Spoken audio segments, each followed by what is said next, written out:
The First Berserker Khazan can be an exhibition of action wedged between considerable amounts of crushing your face in.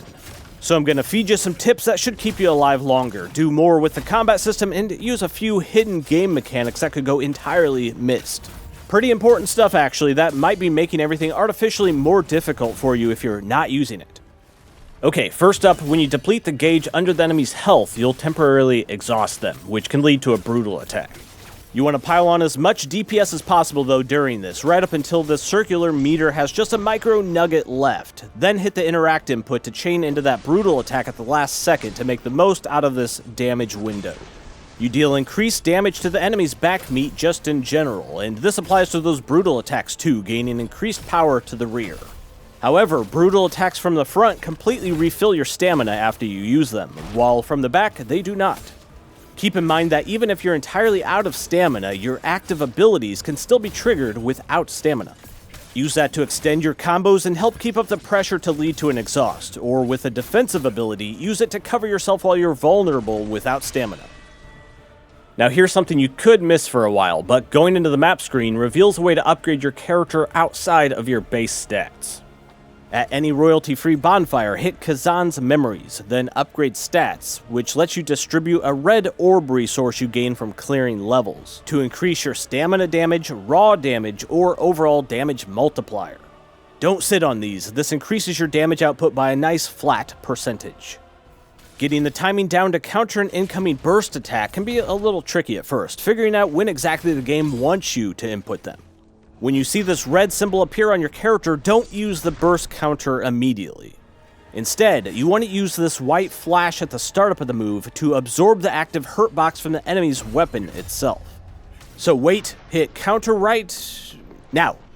That uses that white flash of the burst counter to repel and punish those attacks. Another thing the game doesn't just flat out explain is hidden in the codex menu, which shows all the enemies you've encountered. Look out for any enemy here that has a little treasure chest by their name. These have a bonus training objective you can complete for extra rewards. Some of the rewards can even be new gear or recipes for the blacksmith, which I'm going to show you where to find the blacksmith at the end of this video. These bonus training objectives are worth doing not just for the items and gear, but they also make you a better fighter. Throw your spear at a boar that's actively charging straight at you to Django Fed it, which completes its bonus training objective. Kill one of these big bears without healing, that's an objective. Perfect parry this thing 30 times and you'll have memorized its entire moveset, which completes an objective. Or eliminate one of these lootable body worm traps before they spring. If you hover your aim over a corpse, your crosshair will turn red if it's trapped. One throw from your spear will instantly kill these mimic-like worms, and give you the bonus training reward if it's your first time doing it. I'm not showing any boss fights in this, but just know that failing at them actually kind of rewards you. Your Lacrima, or experience souls, are dropped outside of the boss arena upon death, so you can pick them back up and spend them before trying the boss again. But also different here is that you gain a good chunk of Lacrima just for attempting boss fights. So instead of running around killing random stuff to farm up character levels before a tough boss, you usually gain way more Lacrima just trying the boss over and over instead. Your brain and your character improves with each attempt. Whoa. Now as you're learning the moveset of say a boss or just a random enemy, it's useful to cover your mistakes by getting in the habit of holding block during a dodge. This will trigger the block on the earliest active frame after the animation. So let's say you grossly miss the dodge timing. That block coming out of it can sometimes protect your error. Once you have a decent grasp of the combat mechanics, I recommend you challenge every single Revenant you come across when they randomly show up. Challenging these red phantoms to a duel will yield you some items if you win, an important one being a Lacrima of circulation. You can spend those to summon an AI spirit to assist during boss fights. Or once you've found Defrona, you can save up those Lacrima of circulation to permanently increase the power of your summonable spirit buddy. Since those spirits become entirely useless if they die during a boss fight, I recommend pumping up their total HP pool first to keep them around longer to draw aggro away from you. When taking on those red Revenants, I found it best to just non-stop lay into them and play offensively. If they get below half health, they'll try to fall back and use a disrespectful healing item, but keeping glued to them to interrupt that will stop them from gaining a large amount of their health back. Now let's talk about agility, which is dictated by the total weight of your equipped armor. The main difference between having high agility or low agility mostly comes down to your stamina consumption and stamina regen. Stamina is hard to come by as a Khazan apparently, and not having it when you need it is a big part of the game's challenge. So I highly recommend keeping your armor weight down to agility level A for the best stamina regen. Would not recommend anything lower than a B for sure. Pumping points into endurance and willpower will also give you more stamina to play around with. If this happens to be your very first Souls-like, that's kind of random, but let me explain something real simple real quick.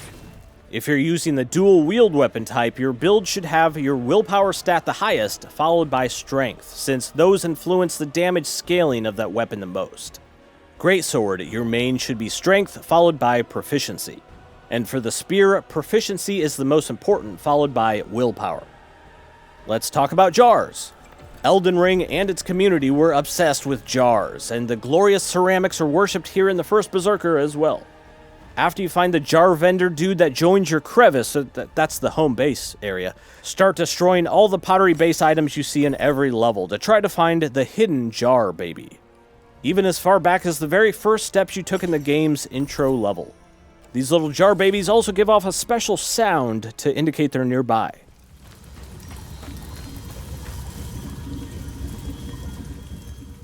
Adding more jar babies to your home will let you buy more of these unique helmets. Areas will have this little jar symbol indicating if they have and if you found that special jar. Now let's look at your basic parry, called a reflection here.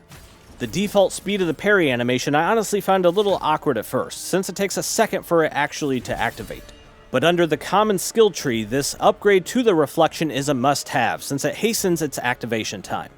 This turns reflection into much more of a reactionary mechanic, making the parry window timing a lot easier to nail.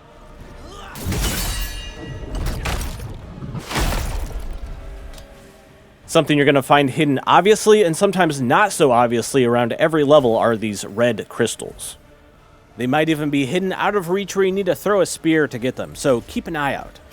As you acquire more and more of these, talking with Defrona will let you turn them into permanent upgrades, like increasing your total Lacrima gain, health recovery, or max spirit charges. By pressing dodge with no directional input, you can backstep into a unique attack for every weapon.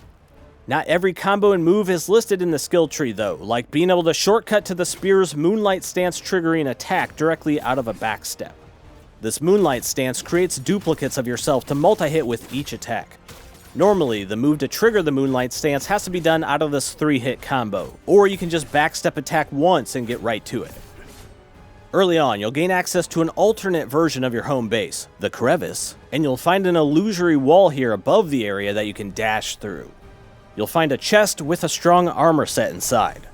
The set is pretty heavy, so maybe don't put it all on at the start so you can keep your agility high.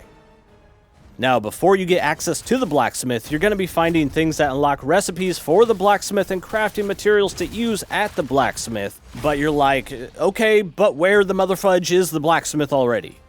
You have to progress a few missions in to find the blacksmith, and I'm going to show you the exact steps to get him, so if you don't want the spoiler of obtaining the blacksmith, get out of here right now. Thanks for watching. If you do, here's how you get access to the blacksmith. First, you'll need to progress up to the level Strange Stench in Scoffa Cave. This area is filled with obnoxious spiders and noxious gases, and after you get all the way through it and beat the boss, you'll save the blacksmith guy. He will then join up at your base, the crevice, but hold on, you can't actually use him yet. Talk with him and he'll give you a side mission you have to do first. Then travel over to the spider's tomb, work through this area, which there are some rage-inducing narrow plank sections I know you're going to love, and then beat the area's boss to acquire his hammer. Take that back to him in the crevice, and now you can access all kinds of new systems. You can use them to craft specific armor sets and weapons, or get him to make you a randomized piece of gear up to your current character level. You can also craft consumable items here and refine materials into higher grade materials. Or you can use the blacksmith to dismantle your unneeded gear, which gives you some raw materials back. Another option is to take that gear to this guy to trade for gold, or take it to this lady, which can turn it into Lacrima to level up your character. Alright, that's pretty much it, but tell me if you liked any of this, learned something from this, or if you're just charging through the game and watched all this way just to point out that you knew it all already. And now is that moment in the video where you scroll down and let me know your raw thoughts on the First Berserker Khazan, if you've picked it up. Okay, that's all I have for you today. I'm Alex, and I'll see you next time.